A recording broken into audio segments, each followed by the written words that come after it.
සුබ දවසක් වේවා. මම ගම්පල තිනෙත් ජුකේ සෙන්ටර් එකෙන් ඔබ හැමදාමත් මම හිතනවා මේ වීඩියෝ එක වැදගත් වෙයි කියලා නිවැරදිව පුට්ටයක් හරියට ස්ටෑන්ඩඩ් මාරු කරගන්න කොහොමද කියන එක තමයි අද වීඩියෝ එකෙන් ඔබ ගෙන එන්නේ. ඊට ඉස්සෙල්ලා කියන්න කැමතියි අපේ නුවර තිනෙත් ජුකේ සෙන්ටර් පේජ් එක ෆලෝ කරලා තියාගන්න. මම ඒක කමෙන්ට් සෙක්ෂන් එකේ දාන්නම්. තවත් මේ වගේ වීඩියෝ බලන්න අපේ මේ වීඩියෝ එක බලලා ඉවරලා හොඳයි නම් ෂෙයා කරන්න කියලාත් ඉල්ලා සිටින්න කැමතියි. අපි යන් වීඩියෝ එකට. මුලින්ම අපේ නලින්ද කුමාර පේජ් එකත් ෆලෝ කරන්න කියලා මේ අවස්ථාවේදී කියන්න කැමතියි. අපි යන් ඉස්සරම පුට් එක මාරු කරන්න කොහොමද කියලා බලන්න. ඉස්සරම මුලින්ම මේ අපි normal පුට් එකේ තියෙන එක ගලවන්න ඕන. එතකොට ඉදිකට මේ හෑන්ඩ් වීල් එක තමන්ගේ පැත්තට කරකලා ඉදිකට උඩට අරගෙන ඊට පස්සේ පුට් එක ඇනේ ගලව ගන්නවා මේ විදිහට. පුට් එක ඇනේ බුරුල් කරලා ඉවරලා ඊට පස්සේ පුට් එක පොඩ්ඩක් උඩට උස්සලා මේ ආකාරයෙන් කකුලෙන් මේ කරලා පුට් එක අයින් කරනවා. ඊළඟට අපිට අවශ්‍ය ඕනම පුට් එකක් මාරු කරන්න පුළුවන්. අපි මේ අවස්ථාවේදී මාරු කරන්නේ one side left පුට් එකක්. වම් පැත්තට තියෙන එකක්. one side පුට් එක අපි දාලා බලමු කොහොමද පුට් එක මාරු කරන විදිය. මේ විදියට ඕනම පුට් එකක් මාරු කරගන්න පුළුවන්.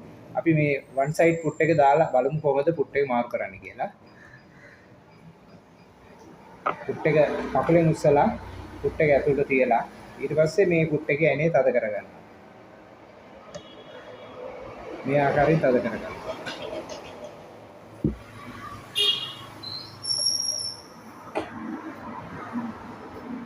ඊට පස්සේ පුට් එක මෙහෙම කරලා ඉදිකට යටට ගහලා බලනවා.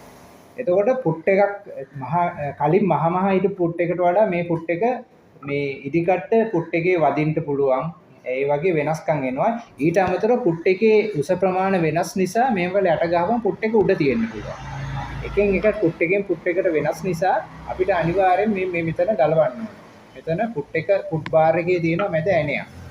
ඒකේ මේ ඇණේ බුරුල් කරලා ඉදිකට මුලින්ම කරන්න ඕනේ පුට් එක මාරු කරපු ගාම ඉදිකට උඩරින්ම පහළට යටට ගන්න ඕනේ.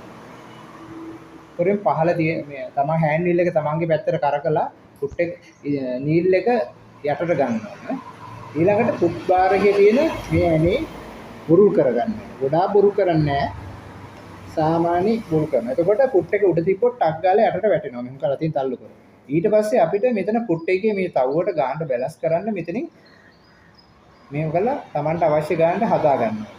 Tamanට අවශ්‍ය ගානට හදාගෙන පුට් එක උඩ තිබ්බොත් ටක් ගාලා වැටෙනවා යකට. ඊට අමතරව මෙතන පුට් එකේ ඉදිකට වදිනවා නම් ඒක බැලන්ස් කරලා හදා ගන්න. ඒ අවස්ථාවේ වැදගත්ම කරුණ තමයි කිසිම අවස්ථාවක කකුලෙන් පුට් එක උස්සන්න ඕනේ නැහැ. කකුලෙන් හෝ මේ අතින් පුට් එක උස්සන්න හොඳ නැහැ. ඉස්සුවොත් මේ ඔක්කොම සෙටින්ග්ස් ටික වෙනස් වෙනවා. ඒ හින්දා මේ වගේ මේ ඇනේ බුරුල් කරන අවස්ථාවේදී කකුලෙන් කිසිම වෙලාවක පුට් එක උස්සන්නේ නැහැ. මේ ඇනේ බුරුල් කරලා ඉවරලා අතින් මේ විදිහට හදා ගන්න. ඊට පස්සේ මේ Tamanට ඕන ගානට හදාගෙන පුට් එකේ මේ පුට් බාර් එකේ ඇනේ මේ විදිහට සාමාන්‍ය ගොඩාක් නැහැ. සාමාන්‍ය අපේ ගානට තද කරගන්නවා. ඊට පස්සේ මේ නොබ් එක නැවතත් මේකට දාගන්න. අන්න ඒ ආකාරයෙන් තමයි නිවැරදිව පුට් එකක් මාරු කරන්නේ. දැන් ඔබට පේනවා ඇති පුට් එකක් කොහොමද මාරු කරන්නේ කියලා. මෙන්න මේ ආකාරයෙන් තමයි පුට් එකක් මාරු කරගන්නේ. මේ විදිහට Tamanට ඕන අවුට්ලයින්ද ඕනම පුට් එකක් CR CL ඕනම කාලේ ඕනම පුට් එකක් මේ ආකාරයෙන් මාරු කරගන්න පුළුවන්. මම හිතනවා මේ වීඩියෝ එක වැදගත් වෙන්න ඇති කියලා. තවත් අයට බලන්න, ෂෙයා කරන්න, කමෙන්ට් කරන්න, මොන හරි දැනගන්න උවමනාවක් තිබ්බොත් කමෙන්ට් කරන්න. ලයික් එකක් දාන්න කියලාත් මේ අවස්ථාවේදී කියන්න කැමතියි.